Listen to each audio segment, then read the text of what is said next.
আপনারা জানেন ২৪-এর মহান স্বাধীনতায় যারা নেতৃত্ব দিয়েছিলেন যুবকদের মাঝে থেকে সার্জিস এবং হাসনাত আব্দুল্লাহ, সে ওই শহীদ ভাইটির কবর জিয়ারত করে আসার সময় তাদের গাড়িকে টার্গেট করে ট্রাক চাপা দিয়ে তাদেরকে মেরে ফেলে দেওয়ার জন্য আজকেই ষড়যন্ত্র হয়েছিল সন্ধ্যা ৭:৩০। আপনারা আরো জানেন বাংলাদেশের বরিষ্ঠ কণ্ঠস্বর মরহুম মগফুর কবি আইনুদ্দিন আল আজাদ, যার প্রত্যেকটা কথা যুবকদেরকে অনুপ্রাণিত করে, তিনাকেও কিন্তু এই রোডের মধ্যে চক্রান্ত করে শহীদ করা হয়েছিল, ঠিক কিনা? সুতরাং প্রিয় বন্ধুরা আমার, একজন মুসলমানকে মারবেন আরো ১০ জন মুসলমান ইমানওয়ালা তৈরি করে দিবেন কে? এই জোয়ার কেউ ঠেকাতে পারবে না। স্বৈরাচাররা ভেবেছিল যে এই আলেমদেরকে অন্যায়ভাবে ফাঁসি দিয়ে দিলে পারে হয়তোবা ইসলামের নেতৃত্ব শূন্য হয়ে যাবে। ভাইয়েরা আমার, শূন্য তো হয়েছে না আরো বেশি তৈরি হয়েছে। সুতরাং ইসলামের কেউ কোনোদিন শেষ করে দিতে পারে নাই, বরঞ্চ ইসলামকে যারা শেষ করতে এসেছে তারাই নিধন হয়ে গিয়েছে, ঠিক কিনা? এরা বাংলার জমিনে কোরআনের মাহফিল করার জন্য নাকি অনুমোদন নেওয়া লাগবে, হ্যাঁ? প্রসাব করে পানি নেয় না, বেকুবে আবার কোরআনের মাহফিলের অনুমোদন দিবার চাই। যাত্রা গানের অনুমোদন লাগে না, আর কোরআনের কথা বলতে গেলে অনুমোদন লাগে।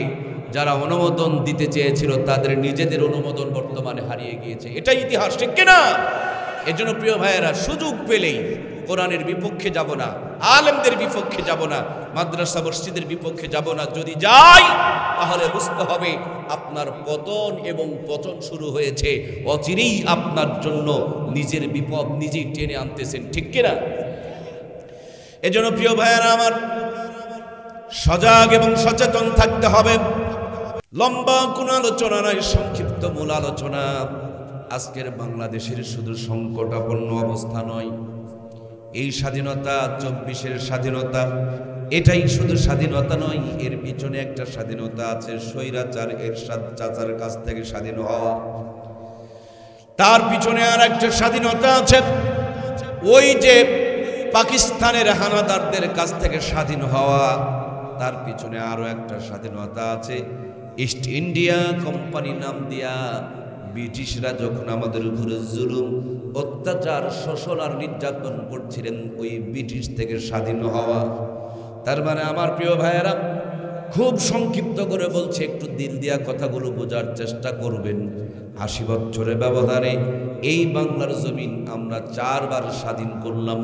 ব্রিটিশ থেকে স্বাধীন করলাম, পাকিস্তান থেকে স্বাধীন করলাম, স্বৈরাচার এরশাদ চাচার স্বৈরাচারী থেকে স্বাধীন করলাম। এরপর শেষ বেলা গিয়া খুনি মাফিয়া এই ডমদের কাছ থেকে, আয়না ঘরওয়ালাদের কাছ থেকে দেশকে স্বাধীন করলাম। এক জমিন ৮০ বছরের ব্যবধানে ৪ বার স্বাধীন হচ্ছে। এত স্বাধীনতা হারিয়ে যায় কেন? বারবার স্বাধীন হতে হয় কেন? এত রক্ত ঝরাতে হয় কেন? তার সহজ অ্যান্সার, যেই কোরআন সুন্নাহ বুকে নিয়া, যেই কোরআন সুন্নাহর আলো দিয়া এই দেশকে, সমাজকে, এই জাতিকে স্বাধীন করা হয়, ওই কোরআন সুন্নাহর আদর্শের মানুষগুলোকে চেয়ার পর্যন্ত পৌঁছানো হয় না, গুরুত্বপূর্ণ চেয়ারগুলোতে বসানো হয় না। এক স্বৈরাচারকে তাড়িয়ে দেওয়ার পর আবার যাদেরকে আমরা ক্ষমতায় দেই, এদের ভিতরে কোরআন না থাকার কারণে, নবীর সুন্নত এবং হাদিস না থাকার কারণে ওরা গুরুত্বপূর্ণ চেয়ারে বসে বসে যে অন্ধকার থেকে দেশ রক্ত দিয়ে, জীবন দিয়ে স্বাধীন হয়, আবার আমাদেরকে সে অন্ধকারে পৌঁছায় দেয়, ঠিক কিনা? ২০২৪-এর ছাত্র জনতা রক্তের সাথে যদি বেঈমানি না করতে চায়, তাহলে প্রত্যেকটা গুরুত্বপূর্ণ চেয়ারে, রাষ্ট্রপতি থেকে নিয়ে মেম্বার পর্যন্ত সব জায়গাতে কোরআন সুন্নাহর আদর্শের মানুষগুলোকে বসানোর দরকার আছে না নাই? যদি বসাইতে না পারেন, ওভার শিওর করে আমি বলছি, এই স্বাধীনতা বেশি দিন লাস্টিং করবে না। প্রাণপ্রিয় ভাইয়েরা আমার, আজকের শুধু অস্থিরতা নয়, আজকের শুধু দুশ্চিন্তার পেরেশানি নয়। আজ থেকে ১৫০০ বছর পূর্বে নবী আমার যখন দুনিয়াতে আগমন করেন, সমাজটা অন্ধকার ছিল, সমাজটা মূর্খ আর জাহেল দিয়ে ভরে গিয়েছিল। অন্ধকারকে দূর করার জন্য আল্লাহ তাআলা ২টি নিয়ামত দান করেছিলেন। প্রথমে একজন নিয়ামতকে পাঠালেন, তার নাম হলো মুহাম্মাদুর রাসূলুল্লাহ সাল্লাল্লাহু আলাইহি ওয়াসাল্লাম, নবী আমার 40 বছর পর্যন্ত মক্কার মানুষের শান্তি, মুক্তি, কল্যাণ আর সব কিছুর অন্যায় অবিচার থেকে মুক্ত করার জন্য চেষ্টা করলেন, ফিকির করলেন। হিলফুল ফুজুল নামক একটা সংগঠন তৈরি করে 13 বছর পর্যন্ত সেখানে তিনি নেতৃত্ব দান করলেন। আমি আওয়ামী লীগের কথা বলবো না, বিএনপির কথা বলবো না, স্বাধীনতার 53 বছর চেষ্টা করেছেন, সেগুলোকে আমি ছোট নজরে দেখব না। আমি বঙ্গবন্ধু শেখ মুজিবুর রহমান, জিয়াউর রহমান আর এরশাদ চাচা পল্লী বন্ধু, তাদেরকে নিয়ে ছোট করতে চাই না। আমার নবীর মতন একজন দামি মানুষ 40 বছর মেহনত করেছেন, রেজাল্ট যখন কাঙ্ক্ষিত টার্গেট পর্যন্ত পৌঁছে নাই, জাবালে নূরে হেরা গুহার ভিতরে নবীজি আমার বসা, তিনি ধ্যান করছেন, ফিকির করছেন, প্ল্যান করছেন, পরিকল্পনা করছেন। যেমনটি ভাবে আজকে 86 বছর বয়সে বর্তমানের প্রধান উপদেষ্টা ডক্টর ইউনূস ওই প্ল্যান আর পরিকল্পনা নিয়ে ব্যস্ত আছেন, ঠিক কিনা? প্রিয় ভাইয়েরা আমার, বেগম খালেদা জিয়া তিনিও পর্যন্ত এখন দেশের শান্তির কথা ভাবছেন। আর দিল্লিতে মামু বাড়িতে গিয়া যিনি দাওয়াত খাচ্ছেন, তার কাছে গিয়া যদি বলেন আপা গো এখানে আপনি কি করেন, তিনি বলেন আমি বাংলাদেশের মানুষের শান্তির কথা ভাবি। বাদ দিয়া দেন প্রিয় ভাইয়ের আমার এত কথা। নবীর মতন একজন দামি মানুষ, তিনি 40 বছর মেহনত করে জাবালে নূরে হেরা গুহার ভিতরে বসা, কারণ নবী তার টার্গেট পর্যন্ত বুঝতে পারে নাই, কাঙ্ক্ষিত সফলতা অর্জন হয় নাই, অন্ধকার দূর হয় নাই। এই জন্য তিনি জাবালে নূরে হেরা গুহার ভিতরে বসে বসে প্ল্যান, পরিকল্পনা, থিসিস আর ফিকির করছেন। নবীজি আমার মুহাম্মদুর রাসূলুল্লাহ, আল্লাহ তাআলা আমার নবীর কাছে দান করলেন কিতাবুল্লাহ, কিতাবুল্লাহ আর মুহাম্মদুর রাসূলুল্লাহ। মক্কার জমিনে কালো পাথরের পাহাড়ে যখন লেগে গিয়েছে, আল্লাহর কোরআনের ছোঁয়া লাগার বদলতে ওই কালো পাথরের পাহাড়কে আলোর পাহাড় জাবালে নূর বানিয়ে দিয়েছেন কে?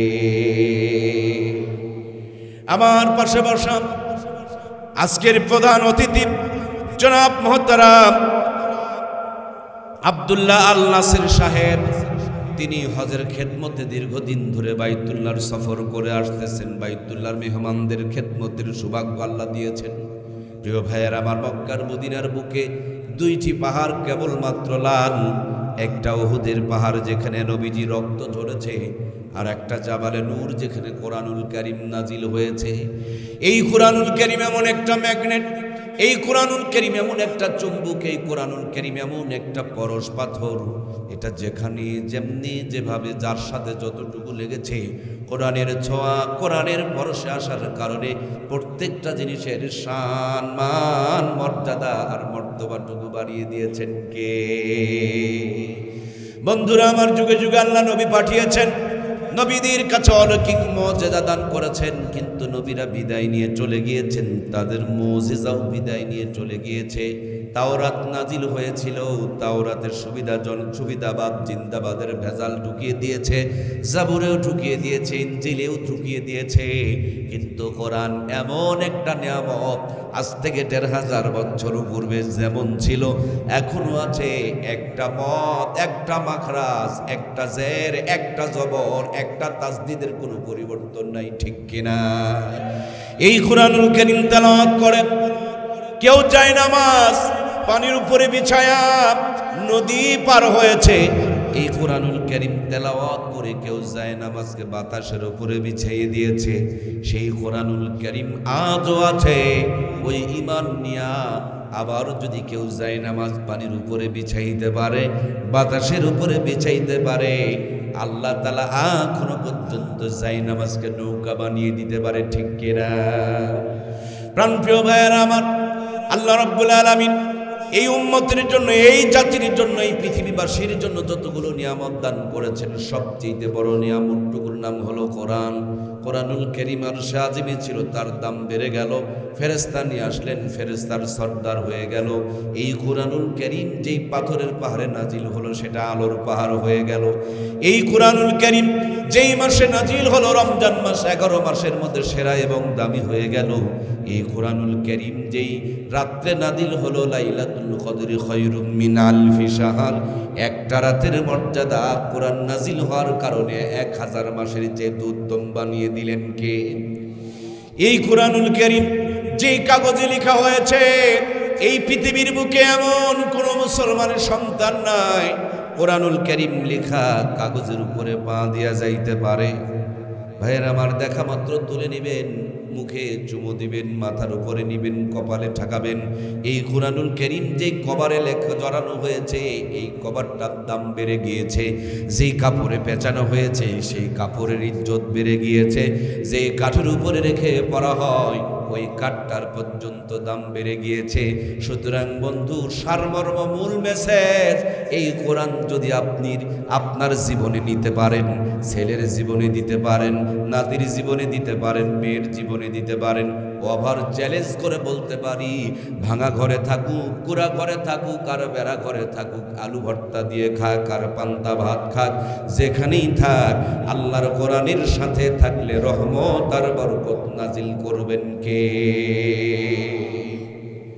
প্রাণপ্রিয় ভাইয়ের আমার, গতকালকে আমি মাহফিল করেছি নওগাঁ। ওই নওগাঁ থেকে আপনার এখানে আসতে কম করে হলো 100 রাস্তার মোট সামনে পড়েছে।